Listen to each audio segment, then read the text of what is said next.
Avril 1943. Un convoi de 3 navires italiens quitte Gênes pour rejoindre la Corse. Parmi eux, le Francesco Crispi, un paquebot de 7600 tonnes, fleuron de la marine marchande italienne. À son bord, des canons, des armes, des munitions et surtout 1300 hommes.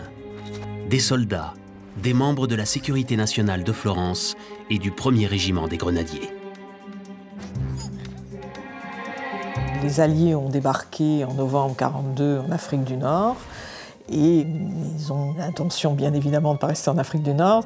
La Corse, il ne faut pas oublier, c'est une escale formidable, c'est un point stratégique essentiel puisque c'est à 17 km de l'Italie, c'est à quelques centaines de kilomètres de la côte d'Afrique du Nord et puis c'est pas loin des côtes françaises. Donc l'Italie a l'intention d'empêcher que la Corse tombe entre les mains des Alliés, donc renforce son dispositif en Corse et envoie un convoi composé par le Francesco Crispi, le Rossini et le Giuseppe Lamazza.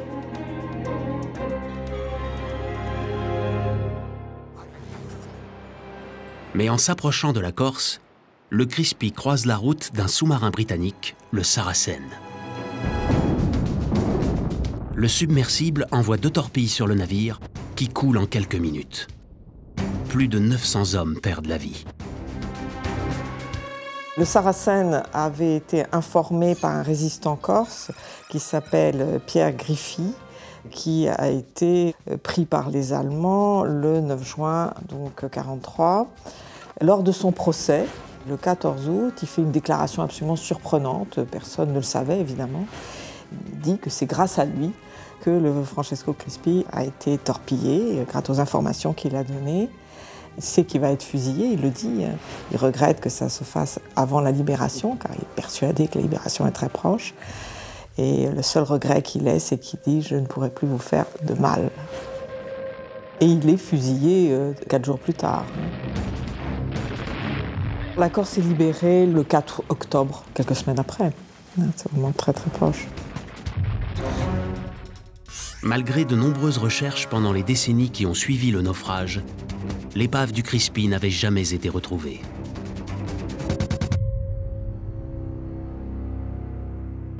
Pour trouver une épave, il faut du travail. Alors comment on procède dans ces cas-là? De manière finalement très très simple. On repart de l'archive, on se dit bon, ce bateau on doit le trouver, on sait qu'il est sur la côte orientale de la Corse par exemple. Quels sont les documents qu'on peut exploiter? Alors on va chercher dans les archives les témoignages historiques, on va regarder s'il y a des relations de naufrage, s'il y a un rapport du commandant, s'il y a des bateaux qui l'accompagnaient, qui ont pu positionner au moment où celui-ci coule. S'il y a un bateau à côté, il va avoir indiqué qu'à telle heure, il l'a vu se retourner, tomber, couler, peu importe. Donc on va regrouper toute cette documentation et le premier constat qu'on va faire, c'est qu'en général, il y a plein d'éléments contradictoires. Ces éléments sont rarement homogènes. Il n'y a pas un point, mais il y a un certain nombre de points, ne serait-ce que parce qu'il a continué à dériver pendant qu'il brûlait ou des choses comme ça. C'est souvent comme ça que ça va se produire. Donc on va définir une espèce de zone de haute potentialité. C'est-à-dire, on a l'idée que c'est là et on va faire un quadrilatère un peu plus large et on va décider de prospecter. On va y mettre des moyens, de la détection électronique, des magnétomètres, des side-scan sonars, des sondeurs multifaisceaux. Voilà, on va mobiliser toute cette ingénierie. Et puis, en se disant, bon, on a quand même une chance, on a bien travaillé les archives, on va quand même le trouver.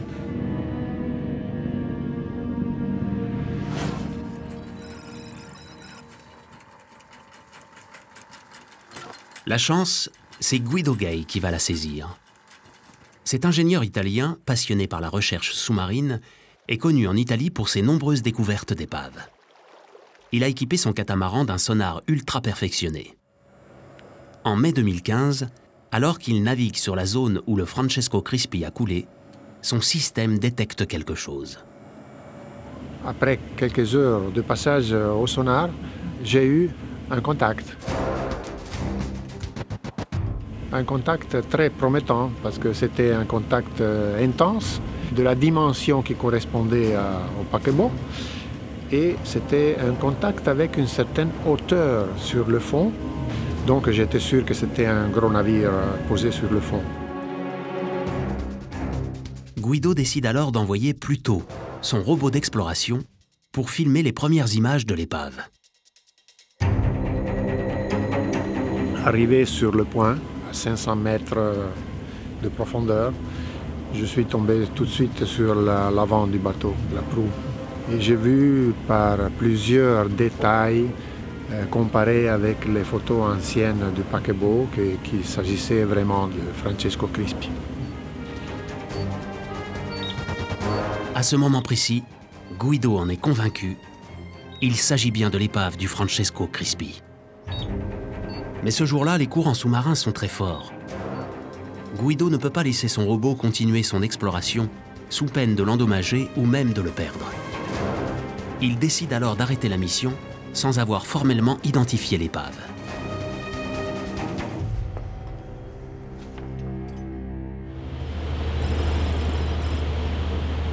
Six mois après la mission avortée de Guido Gay, Michel Lourd et son équipe, accompagnés de l'ingénieur italien, partent en expédition pour plonger à nouveau sur le navire. Leur objectif, trouver des indices suffisamment concluants pour officialiser la découverte du Francesco Crispi. L'épave se trouve dans les eaux françaises, mais le bateau lui-même appartient à l'Italie. Les archéologues français ont donc invité à bord des représentants du gouvernement italien qui vont participer à la mission. Je peux vous dire ce que je connais de l'épave. Hein. Alors, j'ai exploré toutes ces parties-là, d'un côté et de l'autre. Alors, l'épave est dans la vase jusqu'ici. On voit à peine l'encre. On voit strictement rien de marqué, on voit plus de... Ce qui l'identifie, c'est cette partie-là, et c'est tout ce que je connais. Ok. Côté de l'autre. Il reste des éléments de la mâture. Il reste des éléments, oui, tout ça est tombé. Ouais. Et il y a tous les débris de ce pare-soleil qui sont tombés. Mais ils sont tombés, ils sont sur la navigation. Non, c'est pas dangereux.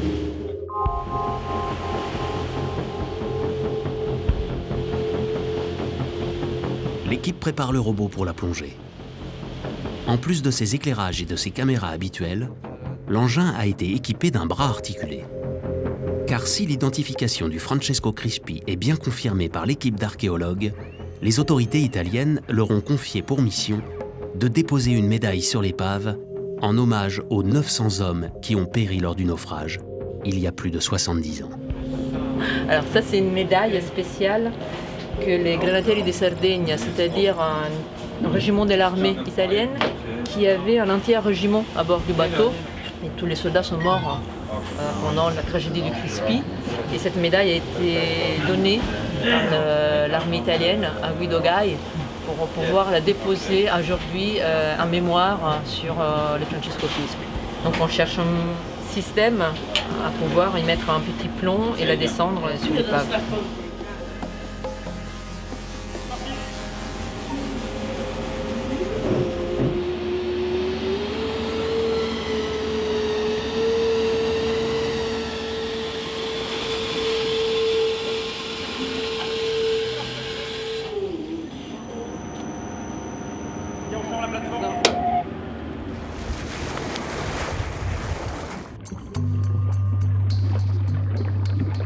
Le robot commence sa descente vers les abysses. Sous la surface de l'eau, les courants sont à nouveau très puissants. L'engin, déséquilibré par ses deux caissons étanches qui abritent les caméras, doit lutter en permanence pour ne pas dévier de sa trajectoire et atteindre l'épave.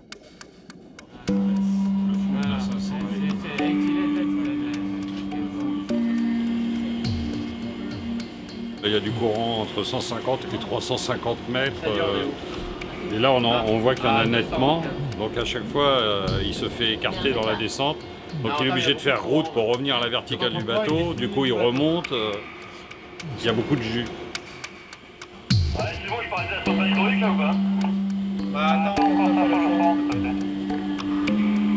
Mais on n'a aucune idée en réalité de ce qu'on va trouver en dehors peut-être des 20 mètres de l'étrave sur lequel Guido a fait une reconnaissance. Tout le reste, c'est point d'interrogation total. Lorsqu'on descend sur une épave, en général, on va descendre le robot à l'extérieur du site. C'est-à-dire pour éviter les pièges, s'il y a des chaluts, s'il y a des éléments qui se sont trouvés piégés, qui pourraient devenir dangereux pour les machines qu'on met à l'eau. Donc on descend, on va être à 50, 100 mètres de l'épave, parce qu'une fois qu'on est à la verticale, on va la positionner avec notre sondeur multifaisceau, on sait où on descend et on sait où aller. Et puis on se tourne avec le robot, en général on ne voit rien, mais au sonar, on voit une énorme anomalie, quoi. On voit parfaitement comment le bateau est orienté par rapport au robot. Là, on va s'approcher, et on va s'approcher jusqu'au moment où on va avoir un contact visuel. C'est le moment presque où la tension est la plus grande, parce qu'on ne l'a encore pas vu, on s'en approche, on ne sait pas si dans l'environnement immédiat de l'épave, il n'y a pas justement un chalutier qui a laissé tout son chalut. Et ça serait particulièrement dangereux.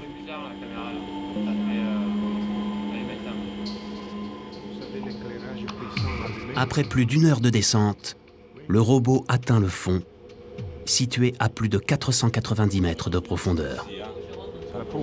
Là, on est à 8 mètres du sol. Là, on doit être à... Il y a quelque chose derrière, hein. Take care. Hein. Behind you also. Dans la cabine, le pilote commence à diriger le robot en direction du point GPS localisé par Guido lors de sa première plongée. Hop, on y est. Et très vite, l'épave apparaît. On est sur l'épave.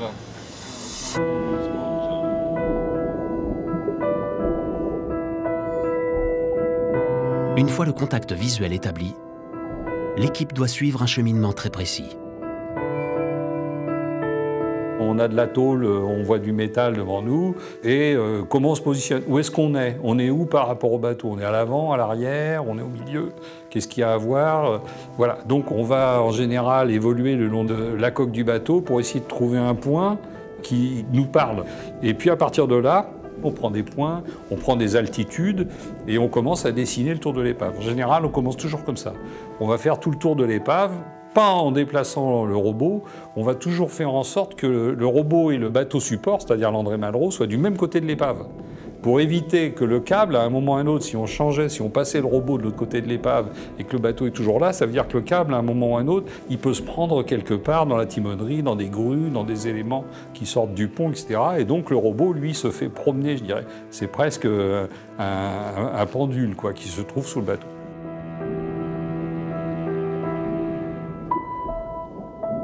Le robot vient d'arriver sur la partie avant du bateau.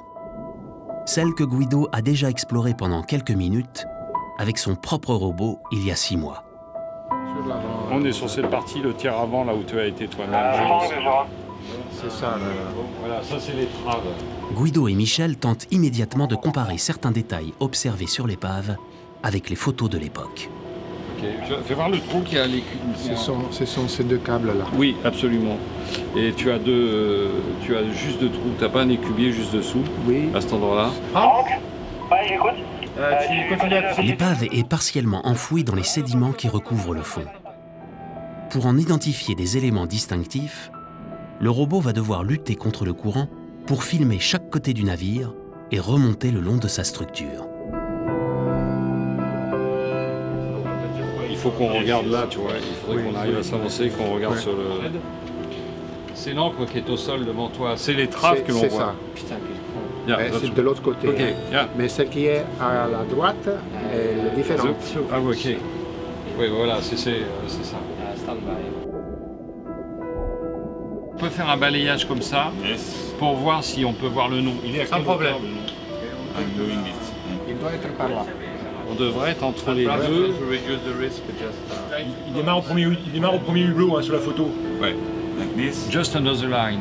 Yes. On this line. Under the blue. We have the opportunity to see the name.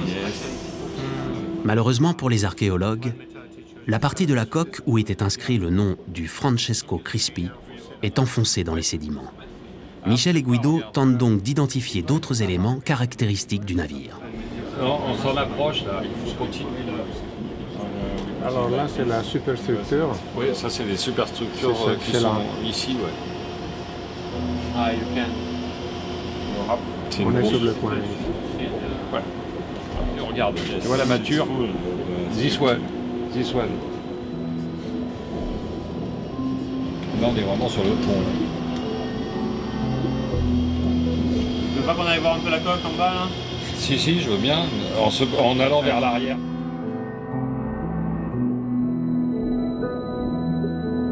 Le robot remonte doucement le long des 143 mètres du bateau.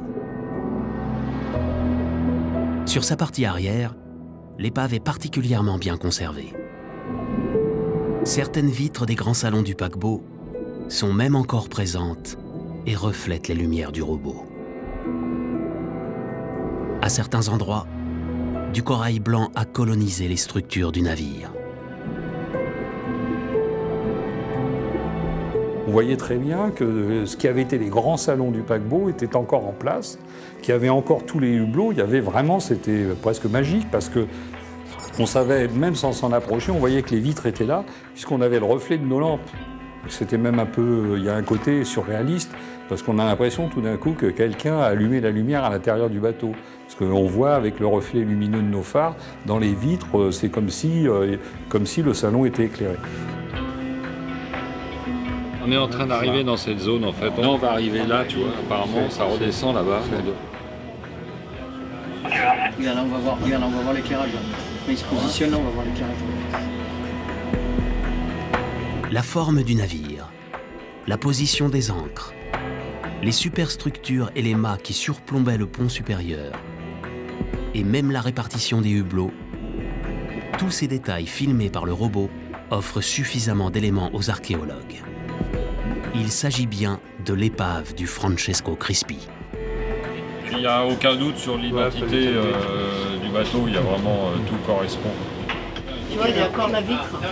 Ça, c'est les vitres là. Ouais. On est là, on est ici là. On est ici, regarde. Regarde, Nico. C'est une très belle épave.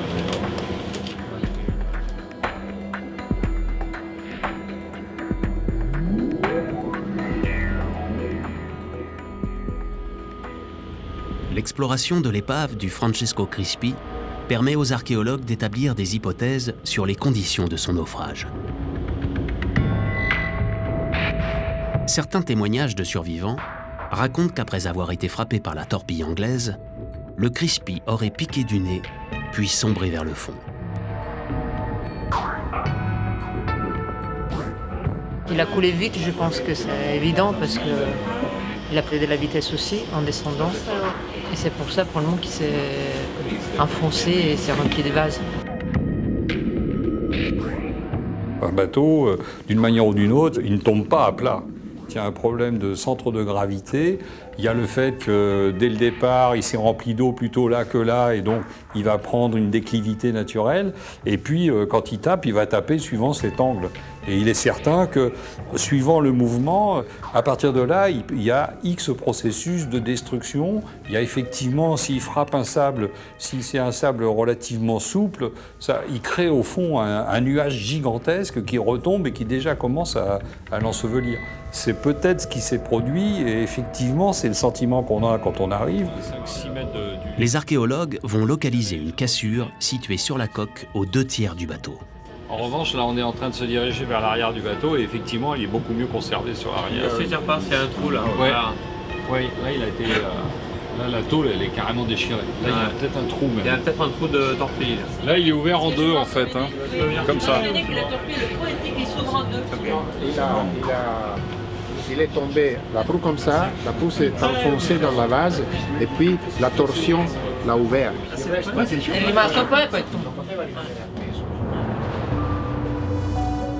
L'une des hypothèses serait qu'une fois son étrave plantée dans la vase, l'effet de levier dû au poids de l'arrière du bateau aurait conduit à fracturer sa coque en deux. C'est ce que l'on a imaginé, mais sans certitude absolue. Je crois qu'il faut être extrêmement prudent sur le phénomène de la cassure. Je me souviens d'avoir vu un témoignage, quelqu'un qui disait que quand il a été torpillé, il s'est cassé en deux. Et il n'est pas à ce point ouvert en deux, parce que l'image, on aurait pu penser quelque chose que l'on casse, comme une baguette de pain qu'on va casser sur un genou. C'était pas ça, mais on a trouvé effectivement la cassure du bateau. Le bateau s'est-il cassé en deux au moment de l'impact de la torpille ou lors de son arrivée au fond de l'eau? Impossible de le savoir à ce stade de l'enquête. Après plusieurs heures de plongée, le robot a pris des milliers de clichés de l'épave qui seront analysés de retour à terre et qui permettront peut-être de répondre à cette question. Tu vois, là, si on pouvait aller par là, on pourrait mettre la médaille passe. Avec le plomb, ça va tomber direct. Alors que l'exploration se termine, les archéologues ont une dernière mission à accomplir. Déposer la médaille que la marine italienne leur a confiée pour rendre hommage aux victimes du naufrage. C'était un moment particulier parce que c'est inhabituel, je dirais. Les archéologues sous-marins qui viennent étudier des épaves ne sont pas là pour les commémorer. Donc on vient là pour prendre des données, dire dans quel état ça se trouve, quand on ne les connaît pas, établir la chronologie, la nature des vestiges, leur extension, s'ils sont menaçants pour telle ou telle raison, etc. Il se trouve que là, les confrères italiens qui sont venus avec une démarche particulière de mémoire, d'emblée. Yes. Yeah, go back. On arrive à la voir. Ouais, elle y est. Elle est là. Oui.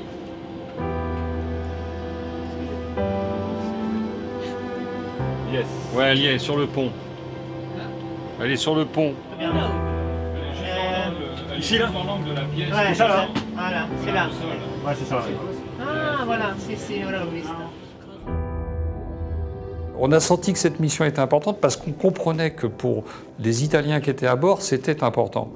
Et donc on était d'une certaine manière assez fiers d'avoir permis cette relation. Il ne faut quand même pas oublier que le Crispy, c'est un bateau qui est envoyé par le fond, il y a entre 800 et 900 morts. Il est coulé par un sous-marin britannique. On est pendant la Seconde Guerre mondiale. Il faut imaginer le nombre de gens disparus. Des témoignages disent qu'il y a eu plein de gens qui ont été brûlés vifs à bord. Et là, 70 ans après, tout le monde se rendait compte de la sottise de la chose, de la catastrophe. C'était beaucoup de jeunes Italiens en plus. Voilà, donc après, ce n'est pas l'archéologue qui réfléchit. Après, c'est en tant qu'humain qu'on s'interroge, quoi. On se dit, c'est fou, quoi, ce type. À l'époque, des gens ont dû se réjouir, d'autres ont pleuré, et finalement, aujourd'hui, on se dit, quel gâchis. L'obstination de Guido Gay, l'italien, et de Michel Lourd, le français, a permis de faire ressurgir le Francesco Crispi du passé.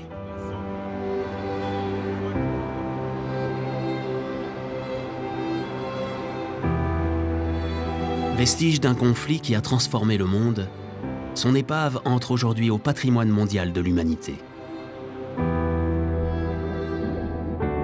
Cette petite médaille, déposée à 500 mètres de profondeur, délivre à elle seule un message simple. Personne ne doit jamais oublier la guerre dévastatrice que se sont livrées les pays d'Europe il y a seulement 70 ans.